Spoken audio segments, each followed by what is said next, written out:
Hey everyone, it's Allie, and today we have a little bit of a flashy build. Today we're talking about the advanced version of CoC Runemaster. This version is going to be effectively the same thing, except instead of proccing a bunch of lightning blasts by using Dragonos Claw, you're instead going to be using your Frost Claw to proc a lot of Elemental Novas, and well, as you can see, the screen becomes very, very flashy. This build just straight up has substantially better clear than the Lightning Blast version of the build does, simply due to the fact that the Elemental Novas literally just hit your whole screen, while at the same time having substantially better single target DPS, simply due to the fact that we will be able to proc our spark charges on the enemy substantially faster than we can through Dragonos Claw. And because of all this build is just going to be able to also scale its defenses substantially harder on bosses, being able to hit 50, 60, 70,000 ward, assuming a boss is going to last long enough for you to be able to actually do that. This version of the build is, I would say, somewhere around 30 to 40% more powerful than the Lightning Blast version of it in both terms of DPS and in terms of defensiveness, simply due to the fact it's just simply going to be attacking substantially more than the Lightning Blast version would.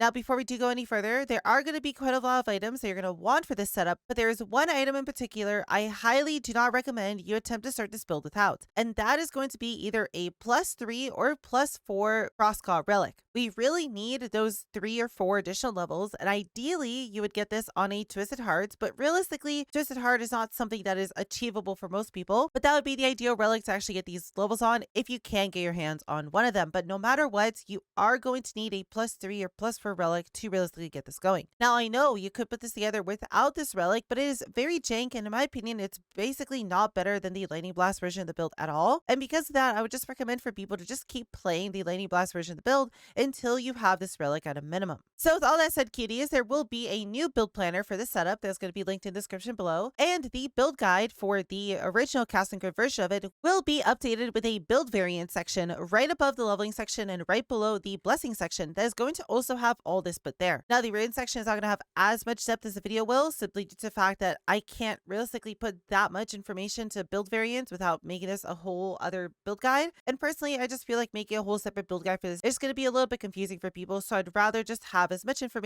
as possible in the build variant section and the rest of it be explained in video format. Now, before we go any further, I am going to make the assumption that you already know everything you need to know about the basics of this build. If you need a refresher on how this build works or anything relevant to this build, there will be the original build guide linked in the description below that will talk about how to set all this up and all the basic mechanics behind this build works, because realistically almost nothing is changing other than us attacking with a different skill. With all that said, cuties, why don't we get into it and start talking about all the changes that we're going to be making for the setup. The first thing to mention is we're going to be completely respecking Lightning Blast, as this build is not going to revolve around the Lightning Blast anymore, and we instead going to be swapping over to Elemental Nova. Now, the first question asked here is, how are we going to actually be proccing Elemental Nova? Well, that is going to be done through Frost Claw's tree itself through Celestial Conflux. With up to 3 points in Celestial Conflux, you have a 42% chance on every single bounce, that includes the bounces from On Through the Snow, Ever Onward, and A Crack in the Ice, to just generate a Elemental Nova at the location that your Frost Claw lands. That means every single time that you're pressing Frost Claw, you have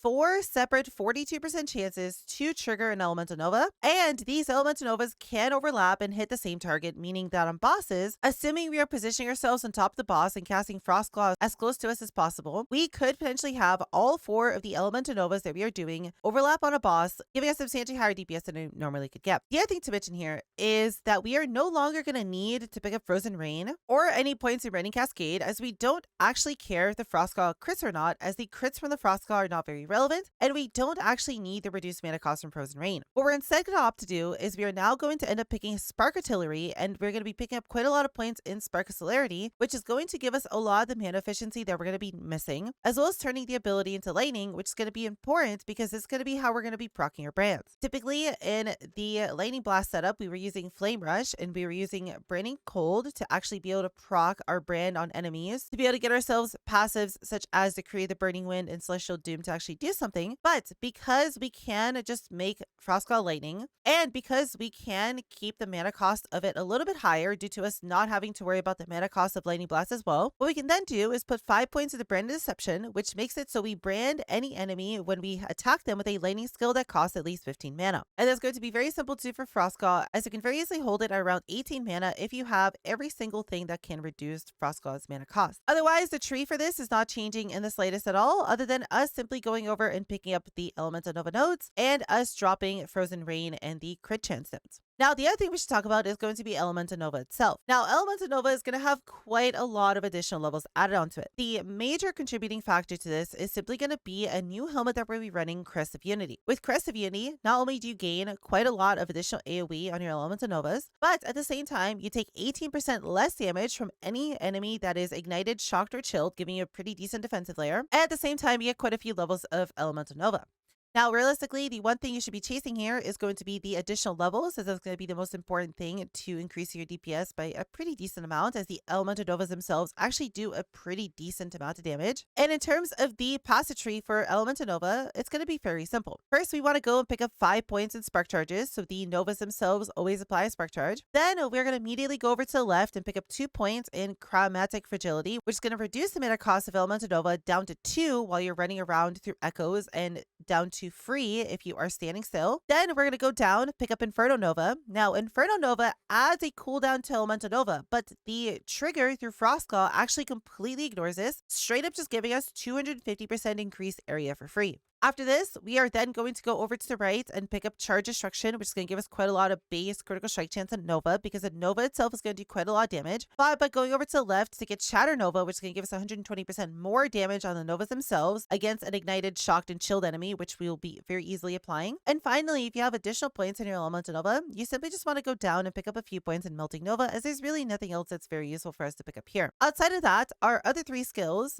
Runic Evocation, Flame Ward, and Flame Rush, are not changing in the slightest, outside of us dropping Branding Cold on Flame Rush, which you can just put wherever you want, as there's nothing else useful for us to pick up on Flame Rush. But other than that, all the other skills are staying completely the same. The next thing we should talk about is going to be the passive tree, as we are going to be changing the passive tree around a little bit. Now, this setup is going to be substantially tankier than the Lightning Blast version, simply due to the fact it's going to be able to do substantially more hits per second. Because of this, we are going to actually choose to drop quite a lot of the damage nodes on our tree that actually aren't that strong and actually don't make that big of a difference in favor of substantially more damage, simply because, well, we can. Realistically, this build is going to be so tanky that it's not going to have any issues up until around 2000 corruption at the earliest, which means we can focus substantially heavier on damage nodes, which is going to give us substantially more DPS and make our clearing feel a lot better. The main thing that I want to draw your attention to here is going to be that we're going to be putting 5 points into Brand of Deception, which is going to be how we're going to be applying a brand moving forward. As I mentioned in the Frost Claw section, our Frost Claw is going to cost at least 15 mana at all times, meaning that it'll be very easy for us to apply brand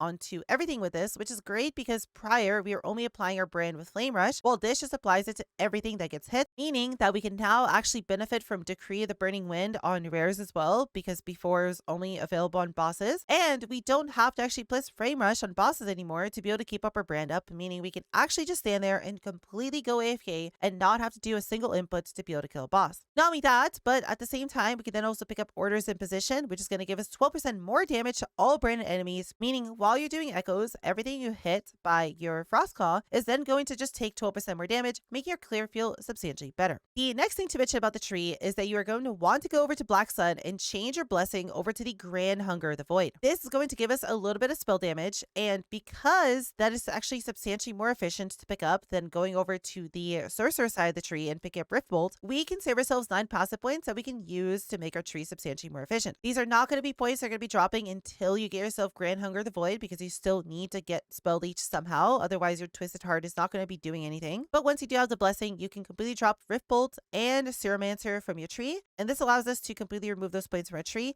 and instead put them in other more useful Runemaster points. The passive tree will be in the build planner that is in the description below if you want to look at everything, as there are quite a lot of other minor changes here and there that we're making that aren't really worth mentioning by themselves. Finally, let's talk about the gear they're going to want for this build. So outside of a new weapon and a new helmet, literally the rest of your gear is not changing in the slightest. The stat priority is going to be exactly the same as it was in the written section of the guide and the Lightning Blast version of this build, with the only changes that we're making to this build gear-wise is going to be adding in Crest of Unity as our new helmet and Mad Alchemist Ladle as our weapon. Now, the reason we're adding in Crest of Unity is just because it's way too strong for us not to include. Now, I know some people like to go Prismatic Gaze, and Prismatic Gaze is also still a good option to keep if you want to play Prismatic Gaze. It's going to give you substantially more damage because we need all the critical strike chance of Prismatic Gaze to actually allow us to get all the way to crit cap on Spark Charges. But the point of Crest of Unity is that while it's not going to give you as much damage, it's still going to give you a decent amount of damage in comparison to Prismatic Gaze. But the other major benefit of Crest is simply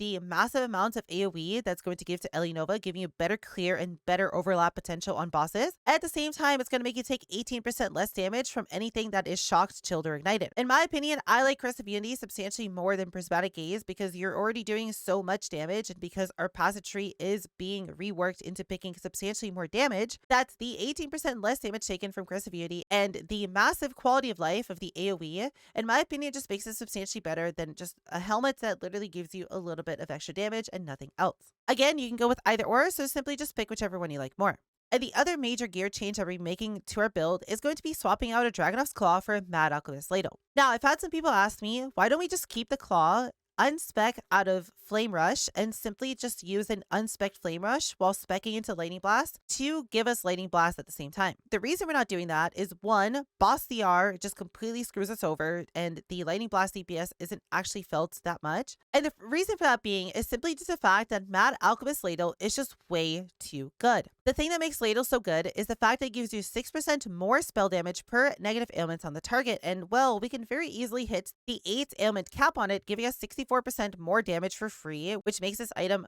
pretty insane as it is. And at the same time, we get 1% cast speed for 2 intelligence that we have, and in this build, since we're going to have over 100 intelligence, that is just a free 50% cast speed. When you combine this with the fact that it's really easy to get LP on a ladle, getting yourself a 2 LP ladle is a 13% chance to happen every time you get one. Being able to put a tier 6 to tier 5 wand prefix on this just immediately gives ladle so much damage and so many stats that on average, ladle is straight up just better than every single two-handed staff in the game, period. It is such a strong weapon that if you never include a catalyst in, it straight up beats every other weapon in the game by quite a large margin. So when we combine the raw strength of Ladle with the ability for us to put very easy LP on it, it simply just massively outclasses Dragonoff's Claw, and it's only going to get better due to the scaling cast speed per intelligence as you min-max your build further and further. The beautiful thing about this is that both Crest of Unity and Ladle are very easy to get, meaning it shouldn't be very difficult for you to get yourself a pretty good pair with LP of both items in a relatively short amount of time. Now, the final thing I want to mention in terms of gear, which is something that was mentioned in the original guide, but I didn't really talk about much, is going to be a